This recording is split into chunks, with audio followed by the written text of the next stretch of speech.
Student, last video में हमने अध्ययन किया था असंजनन एवं उसके प्रकारों का। अब यहाँ हम स्पेशल मेथडों में रिप्रोडक्शन की दूसरे मेथड पर विचार करते हैं और वो अपना दूसरा मेथड है अनिषेक विशेषता अर्थात एगोमस परमे।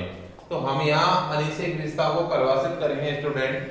देखिए, जब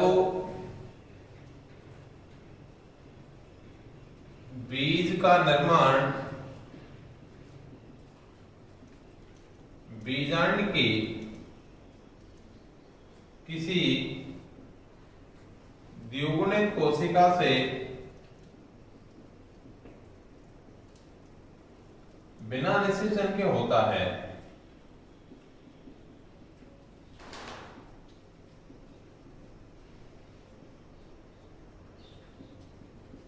उसे हम अनिषेक विशेषता कहते हैं। लेकिन हम आपको बताते हैं कि इसमें जो समस्त जीन होते हैं वो मात्र पादप के ही होते हैं।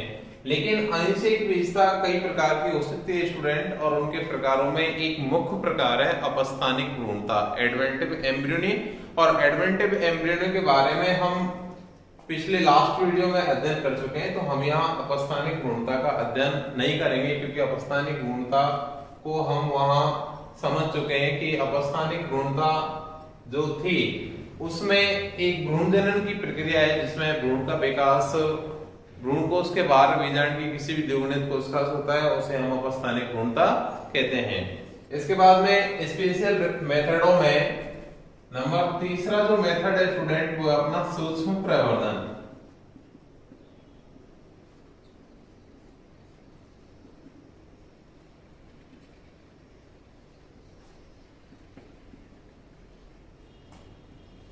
सूक्ष्म प्रवर्धन जिसे कहते हैं स्टूडेंट हम माइक्रो प्रोपेगेशन।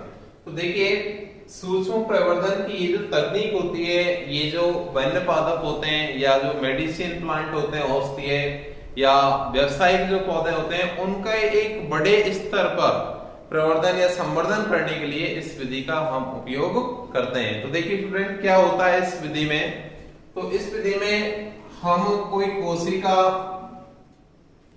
या ऊतक या अंग या कोशिका का जीवद्रव्य या एक संपूर्ण तंत्र को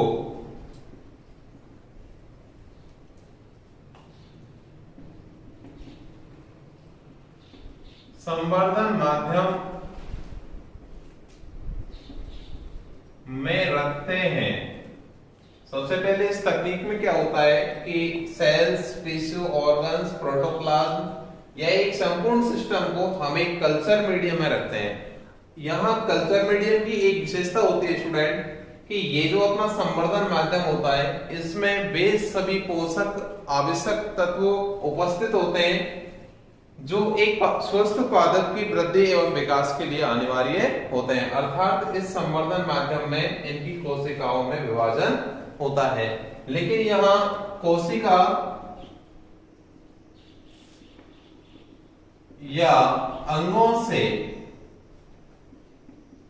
पात्रे संवर्धन द्वारा इन विट्रो कल्चर, कैलस या प्रेरो का निर्माण होता है। स्टूडेंट यहां से पूछ लिया जाता है कि कैलस क्या है। तो जब किसी कोशिका या ऊतक को संवर्धन माध्यम में रखते हैं तो इनकी कोशिकाओं में विभाजन होने से एक असंगठित कोशिकाओं का समूह बनता है, उस समूह को ही हम कैलस कहते हैं। लेकिन कैलस में विभेदन या विभाजन व प्रेरो में जड़ जनन द्वारा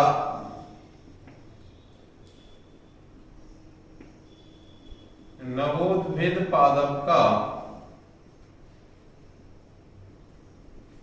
विकास होता है।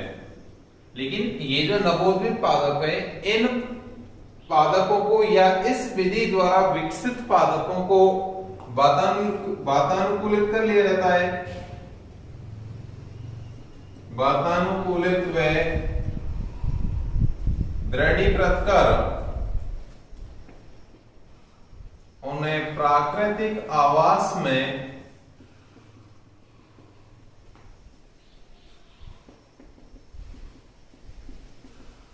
स्थापित किया जा सकता है। इस प्रकार का ये जो संपूर्ण मेथड होता है इसे स्टूडेंट हम सूक्ष्म प्रवर्धन कहते हैं। शॉर्ट में हम समझ सकते हैं कि जो टिश्यू कल्चर जो प्रोसेस होता है, जो ऊतक संवर्धन जो प्रक्रिया होती है, उस ऊतक संवर्धन को ही हम यहाँ सूक्ष्म प्रवर्धन के नाम से जानते हैं। तो इस मेथड में कोशिका, ऊतक, अंग, जीवद्रव्य, संपूर्ण तंत्र को एक कल्चर मीडियम में रखा जाता है। कल्चर मीडियम की विशेषता होती है कि उसमें वे सभी पोषक तत्व होते हैं जो एक पादप की स्वस्थ वृद्धि और विकास के लिए आवश्यक होते हैं। उसके बाद में इन कोशिका या अंगों से पात्र संवर्धन द्वारा केलस या प्रेरों का निर्माण किया जाता है और केलस में विभाजन से प्रेरों में जड़ जनन द्वारा नवोदित पादप का विकास होता है। विधि द्वारा विकसित पादपों को वातानुकूलित व दृढ़ीकृत कर उन्हें प्राकृतिक आवास में स्थापित किया जा सकता है। ये जो संपूर्ण मेथड है स्टूडेंट, इसे हम सूक्ष्म प्रवर्धन कहते हैं। लेकिन यहाँ स्टूडेंट हम सूक्ष्म प्रवर्धन के कुछ लाभ पढ़ सकते हैं या महत्व पढ़ सकते हैं। तो सामान्य लाभ ये है कि इस विधि द्वारा कम समय व सीमित स्थान में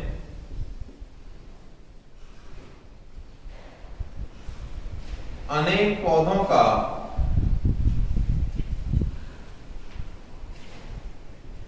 संवर्धन किया जा सकता है। नंबर फर्स्ट पे तो ये है। नंबर सेकंड पे आप देख सकते हैं कि इस विधि पर बाह्य वातावरण का प्रभाव नहीं पड़ता है।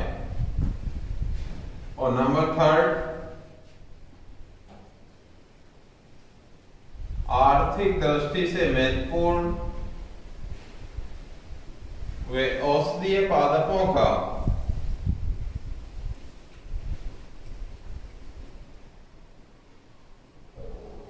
बड़े स्तर पर आसानी से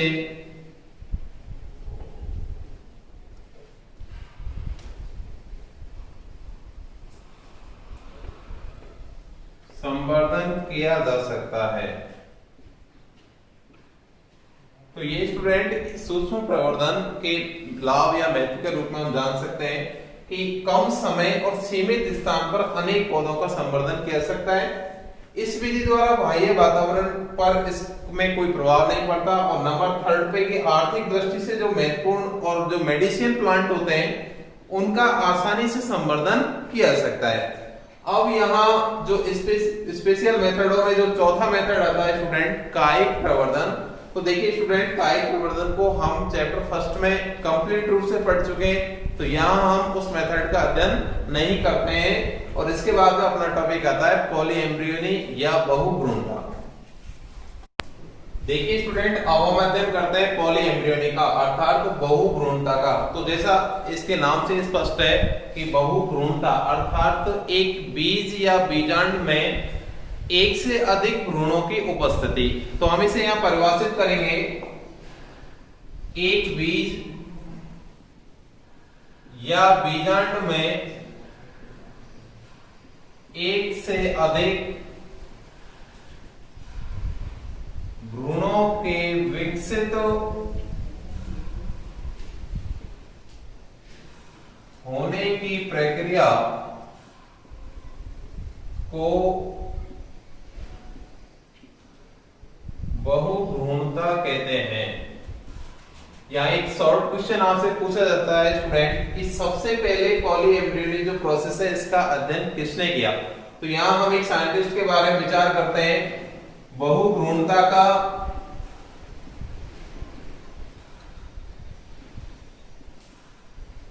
सबसे पहले अध्ययन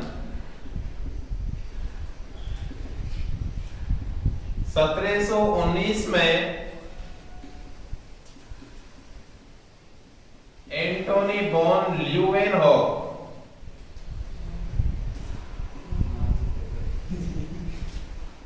ने संतरे के बीज में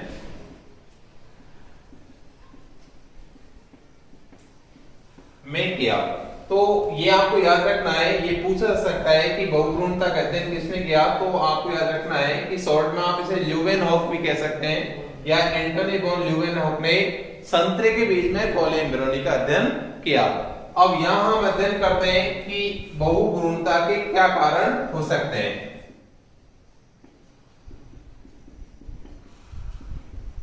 बहुभ्रूणता के कारण नंबर फर्स्ट, तो देखिए हमने आपको दो प्रकार के पौधों के बारे में बताया है, एक तो आवृतबीजी और एक अनावृतबीजी।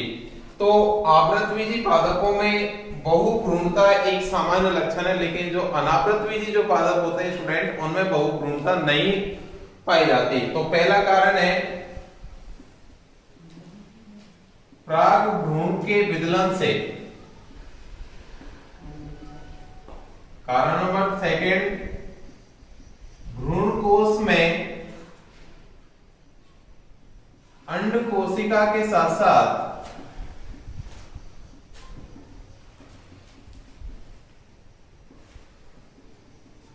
भ्रूण का निर्माण जब किसी अन्य कोशिका से होता है। कारण नंबर थर्ड, एक बीजांड में एक से अधिक भ्रूण कोषों के निर्माण से। और यहां हम कारण नंबर 4 के बारे में जान सकते हैं स्टूडेंट कि बीजांड की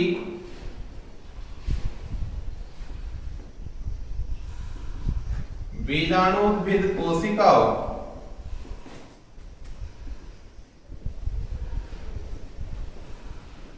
की सक्रियता से। तो ये चार कारण हैं स्टूडेंट जिनसे आवृतबीजी पादपों में बहुभ्रूणता देखने को मिलती है। नंबर फर्स्ट, परागभ्रूण के विदलन से। भ्रूण कोश में अंड कोशिका के साथ साथ जब भ्रूण का निर्माण किसी अन्य कोशिका से होता है तो वहां भी हमें बहुभ्रूणता देखने को मिलती है। और जब बीजांड में एक से अधिक भ्रूण कोषों का निर्माण होता है तो भी हमें बहुभ्रूणता देखने को मिलेगी। और जब बीजांड की बीजाणुविद जो कोशिका होते हैं, स्पेरोफाइटिक जो सेल्स होती हैं, उनके एक्टिव होने से भी बहुभ्रूणता देखने को मिलती है। लेकिन हम जानते हैं कि जो बहुभ्रूणता है उसे के जो चार कारण हैं उनको स्टूडेंट हम यहाँ विस्तार से समझने का प्रयास करते हैं। तो नंबर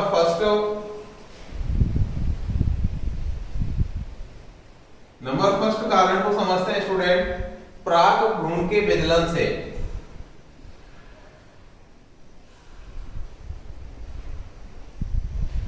जिसे हम यहाँ विदलन भ्रूणता के रूप में पढ़ते हैं। तो विदलन बहुभ्रूणता के रूप में इसका अध्ययन जब हम करते हैं तो इसमें हमको पढ़ना होता है स्टूडेंट कि एक जो युग्मनज कोशिका होती है या परागभ्रूण में विदलन होने से इसमें एक से अधिक या अनेक भ्रूणों का निर्माण होता है। लेकिन जो यूलोफिला आर्किड होता है, यूलोफिला आर्किड में विदलन भ्रूणता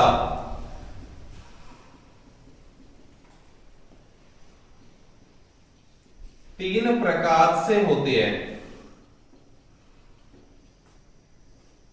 तो सबसे पहले आपको यह पढ़ना है कि विदलन भ्रूणता के अंदर क्या होता है। तो इसमें जो युग्मनज सेल होती है या जो परागभ्रूण होता है उसमें उसकी कोशिकाओं में विभाजन से एक से अधिक भ्रूणों का निर्माण होता है। और जो यूलोफिला आर्किड होता है उसमें विदलन भ्रूणता के हम यहाँ तीन कारण जान सकते हैं, जिनमें नंबर फर्स्ट कारण है स्टूडेंट कि जो युग्मनज कोशिका होती है उसमें अनियमित विभाजन से कोशिकाओं का एक पिंड बन जाता है और उसमें जो निभागी जो छोर होता है उसकी ओर जो कोशिकाएं स्थित होती हैं उनसे अनेक भ्रूणों का निर्माण होता है। कारण नंबर सेकंड के रूप में जान सकते हैं स्टूडेंट कि इसमें जो परागभ्रूण होता है उससे कलिकाएं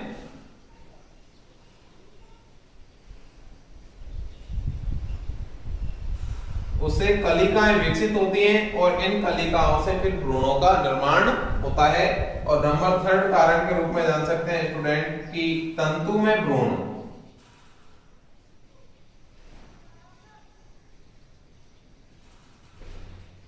इसमें जो प्रागभ्रूण होता है वो कई शाखाओं में बंट जाता है या कई शाखाओं में विभाजित हो जाता है और प्रत्येक शाखा से फिर शाखित भ्रूणकोश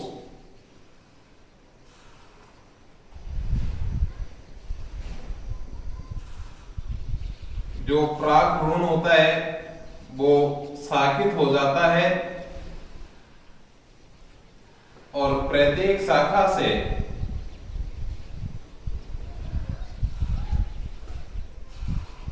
कई भ्रूणों का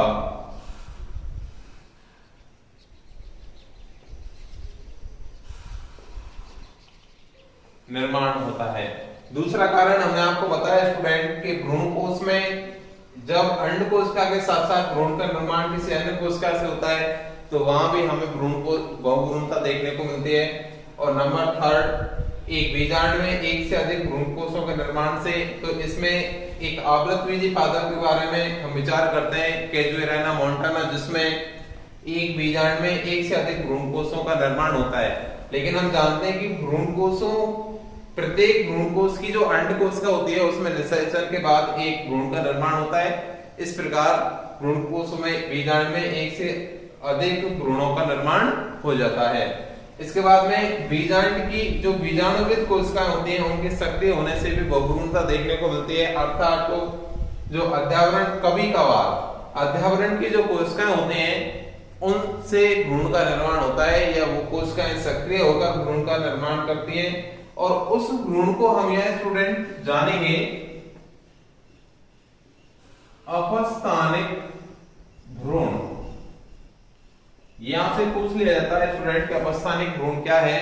तो कभी कभार अध्यावरण की जो कोशिकाएं वो सक्रिय होकर भ्रूण का निर्माण कर लेती हैं और इस प्रकार विकसित भ्रूण को स्टूडेंट हम अपस्थानिक भ्रूण के नाम से जानते हैं। और अपस्थानिक भ्रूण के निर्माण की जो प्रक्रिया होती है उसको स्टूडेंट अपस्थानिक भ्रूणता